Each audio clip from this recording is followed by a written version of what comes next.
Olá pessoal, tudo bem? Sejam bem-vindos. Hoje na nossa aula número 6. Vamos falar sobre inflação e desemprego. Na aula anterior, na aula número 5, nós colocamos para vocês umas políticas monetárias quando uma economia está em expansão, ou seja, em crescimento econômico, com inflação baixa, e uma política monetária restritiva quando a economia está em recessão, ou seja, com uma inflação alta. Bom, hoje nessa aula nós vamos trabalhar com vocês o que é inflação, afinal, não é? Inflação e desemprego, ok?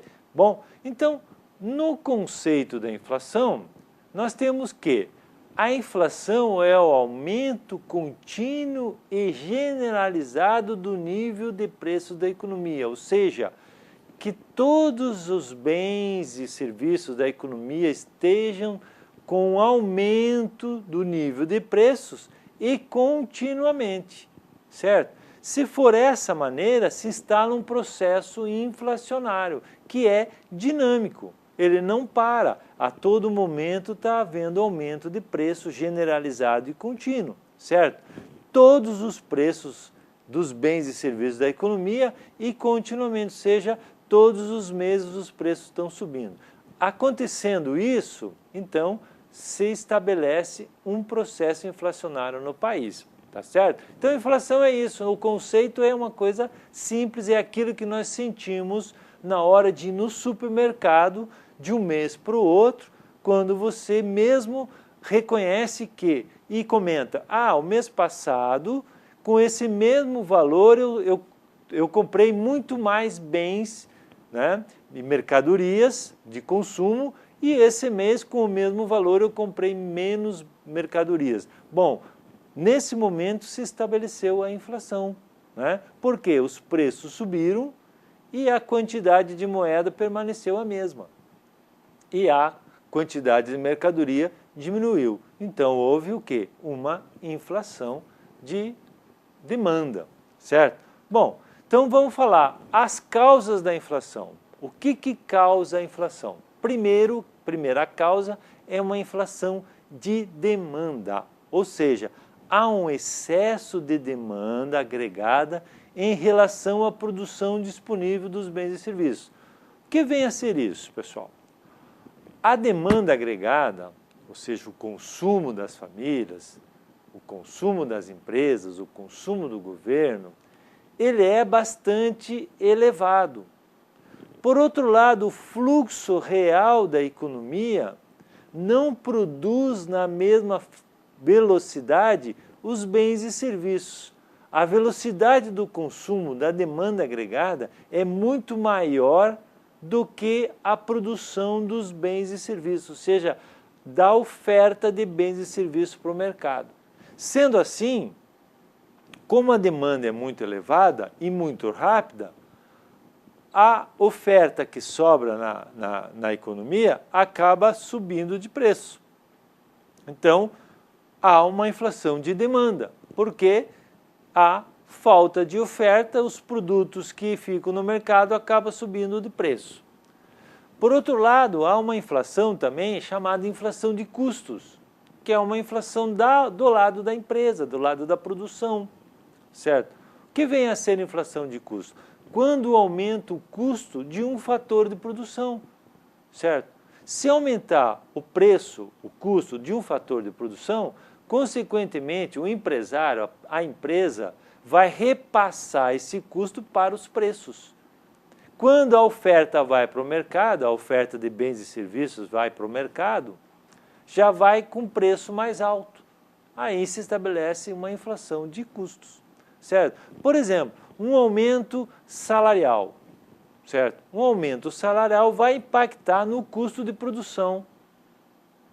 Consequentemente, vai impactar no preço, certo? O preço vai ficar elevado e a empresa vai repassar esse preço para o mercado. Acontecendo isso, acontece uma inflação. Ou então um aumento de tributos, um aumento da matéria-prima, do preço da matéria-prima, ou um aumento do preço da tecnologia usada, certo? Então tudo isso vai impactar no preço, aí chamamos de inflação de custos. Outro tipo de inflação muito importante e acontece é a chamada inflação inercial. Né? O que vem a ser isso? A inflação inercial é um processo automático de realimentação de todos os preços de bens e serviços. Né? Então ele é mais ou menos que psicológico, certo? Então o empresário, sabendo, né, que houve um aumento de preço nesse mês, ele automaticamente vai realimentar o preço das suas mercadorias para o próximo mês. E do próximo mês para o outro mês, e assim sucessivamente. É uma realimentação automática, certo? Os preços passados são reajustados para os preços futuros e assim sucessivamente. Acontecendo esse repasse de preços, a inflação vai ser cada vez maior. Tá? Por isso que chama uma inflação inercial. Ela vai ficando cada vez maior, maior, maior, maior. Tá certo? Hoje ainda nós não temos uma inflação inercial. Já tivemos, numas décadas passadas, né, antes do Plano Real, quando uma inflação chegava a 40% ao mês. Por quê? Porque ela todo momento ela vinha sendo realimentada automaticamente com base no que passou.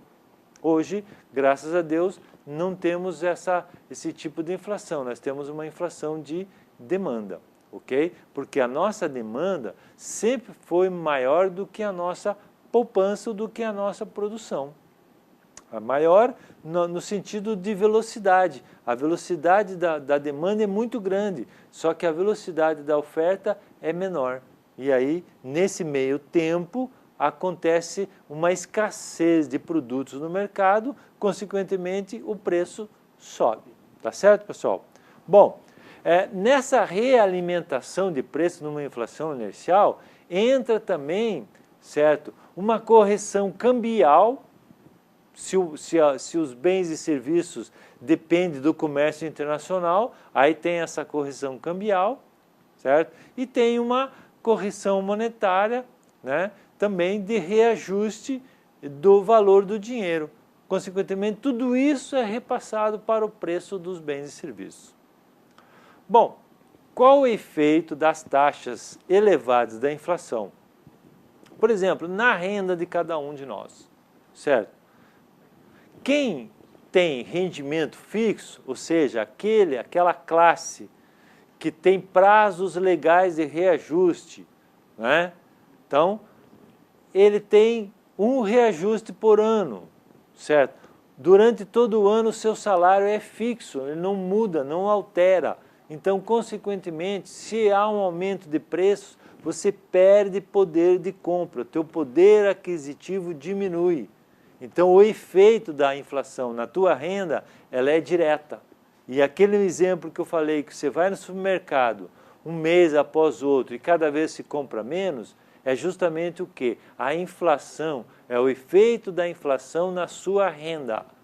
O seu salário não sobe e cada vez mais você tem menor poder aquisitivo porque os preços sobem, tá certo? Nas finanças públicas, que é do lado do governo, também há uma perda desse poder, né, da moeda. Por quê? Porque a inflação corrói também a receita do governo. Como que acontece isso? Quando há um tributo com recolhimento, né, em datas posteriores do fato gerador, certo? Então, quando acontece a venda hoje, a empresa vendeu hoje, emitiu a nota fiscal, então é o fato gerador. Mas até o recolhimento do tributo passa um determinado tempo. E nesse tempo, se há uma inflação elevada, ela acaba tirando o poder aquisitivo desse tributo. Então o governo também perde poder aquisitivo com a sua receita. E nas expectativas futuras, certo? A inflação inibe os investimentos futuros, certo? Se a empresa, o empresário, o investidor vislumbra para o futuro uma inflação elevada, ele vai desistir de investir na economia real e vai investir no mercado financeiro, porque é muito mais rentável com uma inflação alta, você investir no mercado financeiro do que na economia real. Então, uma inflação alta, ela inibe os investimentos futuros. Então, as expectativas futuras são negativas com um processo inflacionário, né? Ao contrário, se não houvesse inflação, então os investimentos na economia real teriam uma rentabilidade maior do que no mercado financeiro, tá certo? No balanço de pagamentos, que é aqueles registros, né, das transações internacionais, certo? Bom, acontece que as taxas de inflação em níveis acima do aumento de preços internacionais provoca o quê? Um produto caro, um produto nacional caro, não competitivo no mercado internacional, certo? E aí vale mais a pena você estimular a importação, porque você acaba comprando produtos no mercado internacional mais barato do que o produto nacional. E, por outro lado, desestimula as exportações, porque o produto nacional fica mais caro no mercado internacional. Então, também há um impacto negativo no balanço de pagamentos por causa de uma inflação elevada, né? Não é à toa que o governo persegue a inflação, e deve ser assim, para que ela não suba além do teto que já é estipulado pelo governo. No mercado financeiro, também o processo inflacionário afeta, né, as aplicações financeiras, porque deteriora a moeda, ou seja, se perde rendimento na moeda, tá? Então o quê? Há um desestímulo de aplicações financeiras com taxas de juros ex ante, ou seja, com taxas de juros pré-fixadas, certo?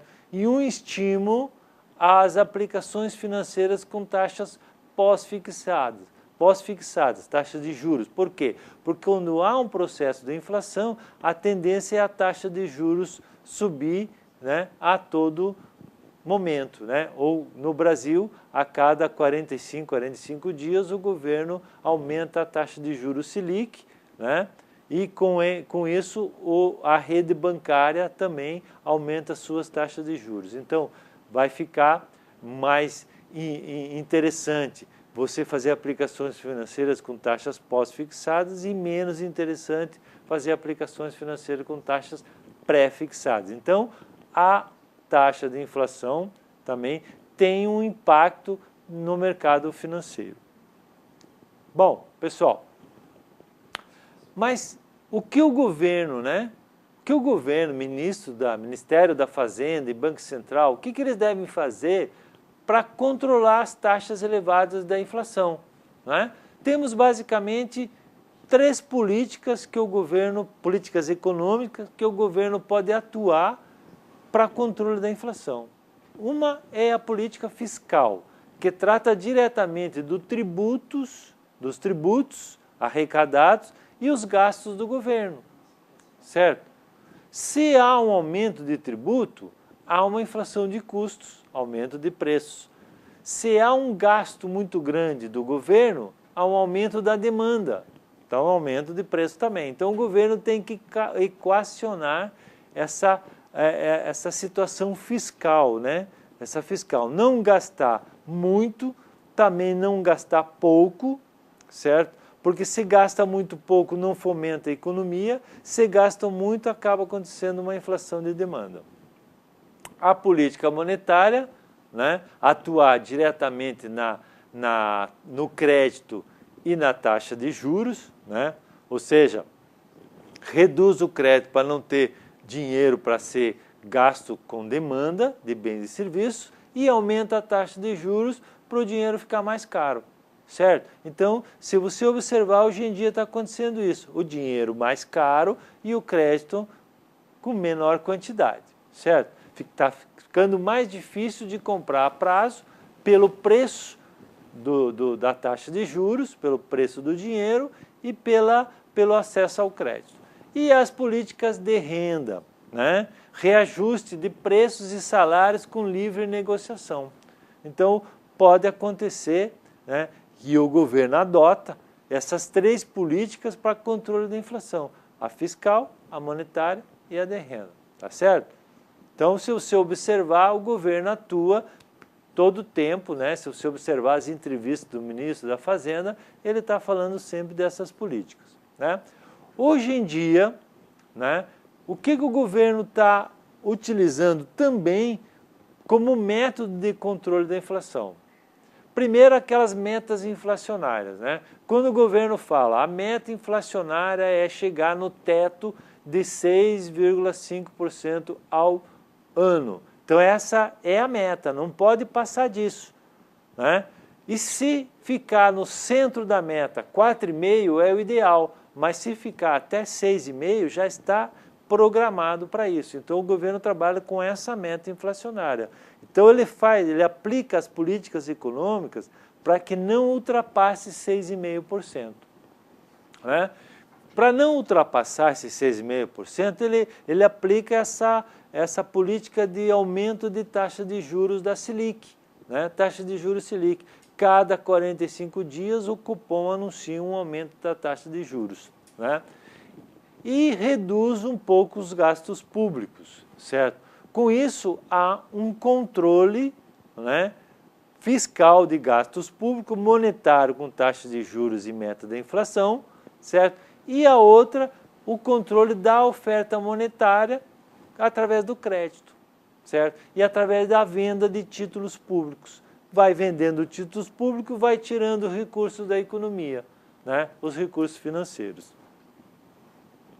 Bom, agora, há um fenômeno que acontece quando há uma inflação elevada, certo? Quando há uma inflação elevada, o que acontece na economia? Há um aumento no nível de emprego, certo? Ao contrário do que muita gente pensa, que com uma inflação alta, aumenta o desemprego. Não, porque se há um aumento de preços, a empresa está produzindo com uma capacidade maior, certo? E com um faturamento maior, consequentemente, ela pode empregar mais, certo? Mas não é só emprego de trabalho, não, é o emprego dos recursos produtivos ou dos fatores de produção. Então, quanto maior o nível de preço, maior também o nível de emprego, menor o nível de desemprego. Tá certo, pessoal? Bom, então nós temos aí na apostila o gráfico 1 que demonstra exatamente isso, ó. Quanto maior a taxa de inflação, que é colocado no gráfico como P1, menor será o nível de desemprego, que é o H1. Ou seja, há um crescimento da produção por causa do preço mais alto. Se o preço sobe, produz mais, né? E quanto menor a taxa de inflação, ou seja, quanto menor o preço, maior será o nível de desemprego. Passa para H2. Por quê? Porque decresce a produção da economia. Tá certo, pessoal? Bom, ok? Novamente, mostro para vocês aí as referências bibliográficas da aula de hoje e que vocês devem complementar no estudo. Ok, pessoal? Bom, na próxima aula, a nossa aula número 7, nós vamos falar da economia do setor público, que vai ser o nosso encerramento da disciplina desse modo. Ok, pessoal? Até lá, então.